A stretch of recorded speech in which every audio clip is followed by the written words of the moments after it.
सुमित्रा नंदन पंत की वे आंखें कविता पढ़ाने जा रही हूँ। इस कविता का प्रश्न उत्तर मैंने आपको पहले समझा दिया है। सुमित्रा नंदन पंत छायावाद के 4 स्तंभों में एक स्तंभ के रूप में जाने जाते हैं। सुमित्रा नंदन पंत प्रकृति के सुकुमार कवि के रूप में भी जाने जाते हैं। सुमित्रा नंदन पंत की ये कविता जो आज मैं पढ़ाने जा रही हूँ, ये उनके प्रगतिशील दृष्टिकोण की कविता है, जिसमें उन्होंने किसान की दयनीय स्थिति का वर्णन किया है कि किसान जो पूरे देश के लोगों का पेट भरता है, ऐसे किसान की स्थिति हमेशा दयनीय ही रही है। जब अंग्रेजों का शासन था, तब भी किसान का जो है बहुत ज़्यादा शोषण होता था। किसान की उसी दयनीय स्थिति का वर्णन इस पंक्ति में कवि ने किया है। अंधकार की गुहा सरीखी, उन आँखों से डरता है मन, भरा दूर तक उनमें दारुण, दैन्य दुख का नीरव रोदन। वह स्वाधीन किसान रहा, अभिमान भरा आँखों में इसका, छोड़ उसे मझधार आज, संसार कगार सदृश वह खिसका। अंधकार की गुहा सरीखी। इस पंक्ति में पंत जी कहते हैं कि किसान की आंखें, वे माने किसान की आंखें। किसान की आंखें कैसी हैं? अंधकार की गुहा, गुहा शब्द का अर्थ होता है गुफा। किसान की आंखें अंधेरी गुफा के सरीखी हैं, सरीखी माने समान। किसान की आंखें अंधेरी गुफा के समान हैं। अब प्रश्न यह बनता है कि कवि सुमित्रा नंदन पंत ने किसान की आंखों को अंधेरी गुफा के समान क्यों कहा है? क्यों? क्योंकि किसान के पास इतना ज़्यादा दुख है कि उन दुख दर्द को झेलते झेलते उसके आंखों के नीचे काले गड्ढे पड़ गए हैं। बच्चों, हम लोगों के पास अगर कोई एक छोटा मोटा दुख कष्ट आता है तो हम लोग कितने चिंतित हो जाते हैं, परेशान हो जाते हैं। तो सोचिए एक किसान जिसके पास बहुत सारा दुख है, दर्द है, कि जमींदार उसका खेत ले लेते हैं, उसका मकान ले लेते हैं, उसके बड़े लड़के को मरवा देते हैं, उसका घर परिवार सब कुछ छिन्न भिन्न हो जाता है। तो उस किसान के पास कोई एक दुख दर्द नहीं है जिसको वो भुला दे। इतना ज़्यादा दुख दर्द है, उसको झेलते झेलते उसकी आंखें अंधेरी गुफा के समान हो गई। अंधकार की गुहा सरीखी, किसान की आंखें अंधेरी गुफा के समान है। उन आंखों से डरता है मन। अब पंत जी कहते हैं कि जब मैं किसान की उस अंधेरी गुफा के समान, जिस तरह से अंधेरी गुफा में जाने पर डर लगता है, उसी तरह से किसान की जब मैं उस काले गड्ढे पड़े आंखों को देखता हूँ तो मुझे बहुत ही डर लगता है। क्यों डर लगता है? भरा दूर तक उनमें दारुण, दारुण शब्द का अर्थ होता है दुख, कष्ट, पीड़ा। भरा दूर तक उनमें दारुण, उसकी आंखों में बहुत दूर तक माने गहरा दुख भरा हुआ है। किसान के पास कोई एक दुख नहीं, बहुत सारे दुख है, कष्ट है, पीड़ा है। भरा दूर तक उनमें दारुण, दैन्य दुख का नीरव रोदन, नीरव। और उसकी आंखों में दैन्य माने दीनता है, दुख है, और क्या है? नीरव रोदन। नीरव शब्द का अर्थ होता है बिल्कुल शांत, शांत। रोदन माने रोना। किसान की आंखों में नीरव रोदन है, वो बिल्कुल शांत होकर के रोता है। इसलिए क्योंकि किसान को ये लगता है कि उसके दुख दर्द कष्ट को मिटाने वाला कोई भी नहीं है। इसलिए वो किससे कंप्लेन करे, किससे शिकायत करे? क्योंकि जो ऊंचे ऊंचे पद पर बैठे हैं, जमींदार हैं, वो अपने पैसे और डंडे के बल पर किसान को इस तरह से प्रताड़ित करते हैं, उनका शोषण करते हैं कि किसान बेचारा डर जाता है और किसी से अपने दुख पीड़ा कष्ट को कह नहीं पाता। भरा दूर तक उसमें दारुण। किसान की आंखों में दूर तक गहरा दुख भरा हुआ है। उसकी आंखों में बहुत ही दीनता है, दीनहीन है, लाचार है, बेबस है। दैन माने दीनता। दीनता इसलिए कहा गया कि वो बिल्कुल दीनहीन है, लाचार है, बेबस है। वो अपनी समस्या किसी से नहीं कह सकता, क्योंकि कोई भी सुनने वाला, समझने वाला नहीं है।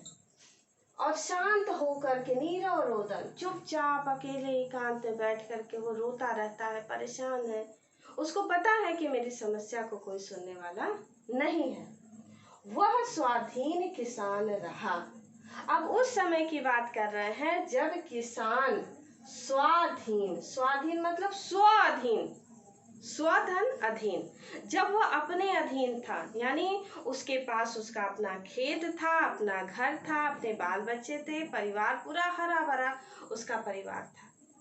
तो उस समय देखिए बच्चों, किसान के लिए उसका खेत ही बहुत बड़ा धन होता है, बहुमूल्य वस्तु होती है। किसान से अगर सब कुछ छीन लिया जाए और उसका खेत अगर उसके पास हो, तो उस खेत के बदौलत वह अपने जीवन को फिर से हरा भरा कर सकता है। लेकिन किसान का जैसे खेत क्या होता है, प्राण की तरह है। किसान से अगर उसका खेत ले लिया गया, इसका मतलब उसके शरीर से प्राण ही निकाल लिया गया। वह स्वाधीन किसान रहा, यानी किसान जब अपने अधीन था, अपने अधीन माने उसका अपना खेत था, घर था, परिवार था, बाल बच्चे थे। उस अपने खेत पर वो मेहनत करता था, अनाज की उपज करता था और उसी अनाज से अपना और अपने परिवार का पालन पोषण करता था।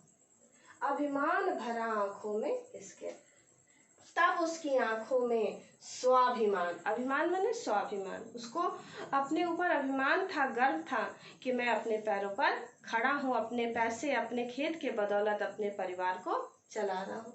अभिमान भरा आंखों में इसका, तब उसकी आंखों में एक स्वाभिमान की चमक थी। बच्चों, जब हम खुश होते हैं, चेहरा ही सब कुछ बता देता है। जब हम खुश होते हैं तो हमारा चेहरा बिल्कुल खिला खिला सा लगता है, और जब हम दुखी होते हैं तो हमारी आंखें बता देती हैं। अगर आप थोड़ा भी रोए रहिए, दुखी रहिए, तो आंखें सब कुछ बयां कर देती हैं। तो उस समय की बात यहाँ से कर रहे हैं कि जब किसान स्वाधीन था, अपने अधीन था, सब कुछ उसके पास भरा हुआ था, तब उसकी आंखों में एक स्वाभिमान की चमक थी, खुशी था, सब कुछ अच्छा था।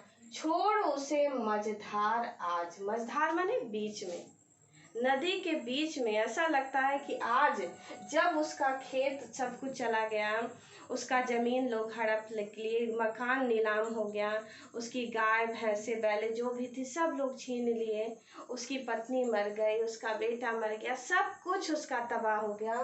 तो आज संसार के लोग भी उसे बीच मझधार में, नदी के बीच छोड़ करके संसार कगार सदृश पर खिसका। संसार के लोग इतने स्वार्थी होते हैं कि अगर आपके पास पैसा है, धन है, दौलत है, सारी चीजें हैं, तब तो आपके आगे पीछे घूमेंगे, लेकिन जैसे ही स्थिति खराब हो जाती है वैसे ही वो लोग किनारा कस लेते हैं। तो जब किसान के पास सब कुछ था तो 10 लोग उसका हालचाल पूछने के लिए आते थे, लेकिन जब वो एकदम बिल्कुल दीनहीन, लाचार, बेबस हो गया, उसके पास कुछ भी नहीं रहा, तो वही संसार के लोग जो रोज उसकी चापलूसी करते थे, उसे बीच मझधार में, संसार रूपी सागर में बीच में अकेला तड़पता हुआ छोड़ करके कगार सदृश बह खिसका। कगार की तरह, जैसे कगार माने किनारा, किनारे पर जा करके लोग जा करके खड़े होकर के तमाशा देखने लगे और उसको बीच मझधार में छोड़ दिए। तो बच्चों, इस पूरी कविता में कवि ने किसान की बहुत ही दयनीय स्थिति का वर्णन किया है। जैसे किसान है, ये किसान की आंख है, मुझे आंख बनाना तो बहुत नहीं आता, लेकिन किसान की आंख है, ये किसान की आंख, उसकी आंखों के नीचे काले गड्ढे पड़ गए हैं दुख और दर्द को झेलते हुए। तो दुख दर्द को झेलते हुए इतने गड्ढे पड़ गए हैं कि वो अंधेरी गुफा की तरह लग रहा है, क्योंकि उसकी आंखों में कोई एक दुख दर्द नहीं है, बहुत सारा दुख और दर्द है उसकी आंखों में। उसका किस खेत चला गया है, उसकी पत्नी मर गई, बेटा मर गया, इतना ज़्यादा उसकी आंखों में दुख है कि उसे अंधेरी गुफा के समान कहा गया। किसान की आंख को अंधेरी गुफा कहा गया है। ठीक है, तो इस प्रकार किसान की दयनीय स्थिति का वर्णन यहाँ पर किया गया है।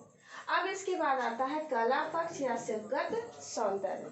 बच्चों, कविता के दो पक्ष होते हैं। जब भी मैं पढ़ाती हूँ तो आपको बताती हूँ कि एक भाव पक्ष होता है, कविता का अर्थ और उसकी व्याख्या जब हम पढ़ते हैं तो वो भाव पक्ष होता है। जब हम उस कविता की भाषा, उसके अलंकार, इन सब के बारे में पढ़ते हैं तो वो कला पक्ष या शिल्पगत सौंदर्य कहलाता है। इस पूरी कविता में अंधकार की गुहा सरीखी, सरीखी माने समान, जब सा से सी सम समान इन शब्दों का प्रयोग होता है, यहाँ किसान की आंखों की उपमा किससे दी जा रही है? अंधेरी गुफा में, तो इसलिए यहाँ पर उपमा अलंकार। दारुण दैन्य दुख, द की आवृत्ति हुई अनुप्रास अलंकार। कगार सदृश, यहाँ पर भी उपमा अलंकार है। भाषा सरल सुबोध तत्सम शब्दों से युक्त खड़ी बोली है। मझधार में छोड़ना मुहावरे का प्रयोग है। इस पूरी कविता में कवि की प्रगतिशील दृष्टि सामने आई है। तो इस प्रकार इस पहले पद की व्याख्या और उसका कला पक्ष इस प्रकार रहा। अभी जो मैंने आपको पद पढ़ाया है उस पद से संबंधित प्रश्न उत्तर इस प्रकार हैं। कवि को किसकी आंखें गुहा सरीखी लगती हैं और क्यों? कवि को किसान की आंखें अंधेरी गुफा के समान लगती हैं। इसलिए लगती हैं क्योंकि किसान के पास इतना ज़्यादा दुख है कि उसका उस दुख को झेलते झेलते उसकी आंखों के नीचे काले गड्ढे जैसे पड़ गए हैं।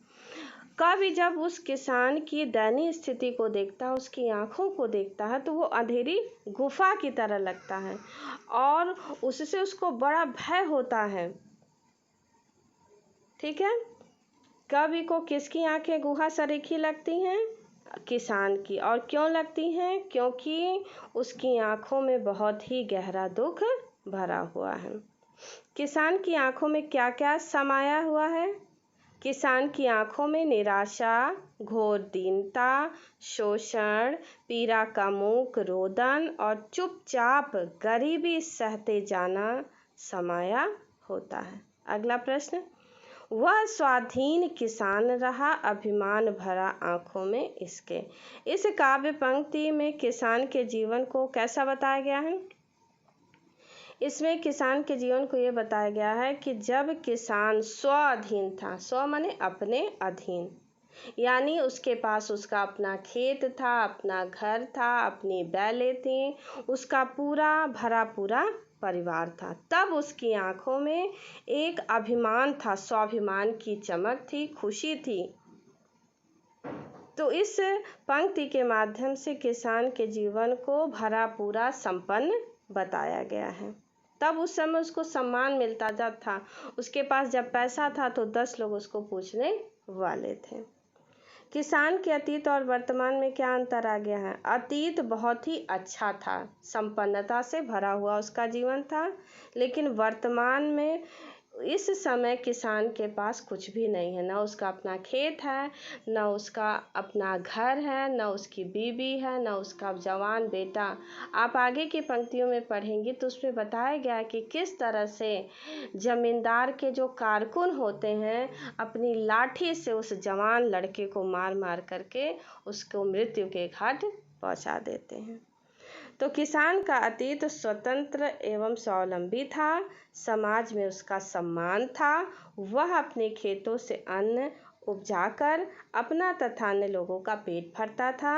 वर्तमान में उसकी जिंदगी दुर्दशा से भरी है, उसकी आंखों में निराशा, वेदना, उत्साहहीनता है, वह घोर दीनता का जीवन व्यतीत करता है, समाज में उसका कोई स्थान नहीं है। अतीत में स्वाधीन किसान वर्तमान में पराधीन हो गया, दूसरों के अधीन है।